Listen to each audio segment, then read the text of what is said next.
ওই যে কে যেন আজহার নাকি মাজার একজন আছে, আগে ওরা খাইছে এখন এরা খেতে চায় না, কি বলছেন? স্বাধীনতার পর থেকে শুধু শাসকের হাত বদল হয়েছে, আমরা কিছু পাই নাই, ঠিক কিনা বলেন? শুধু ওনাদের দোষ দিয়ে কি লাভ?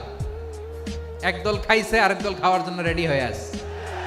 মিজানুর রহমান আজদারী সাহেব তার যশোরের মাহফিলে বলেছেন, দেশে আহামরি কোনো পরিবর্তন আসে নাই, একদল খেয়ে গেছে আর দল খাওয়ার জন্য বসে আছে। আপনারা বলেন উনি কি কথাটা ভুল বলেছেন না ঠিক বলেছেন? আপনারা বাঘের মতো আমাকে উত্তর দিবেন আওয়াজ করে। প্রিয় কলিজার টুকরা রংপুরের ভাইয়ারা, আজদারী সাহেব কি কোনো দলের নাম উল্লেখ করেছিলেন? এই যে আস্তে কথা বললাম, কোন দলের নাম বলেছেন?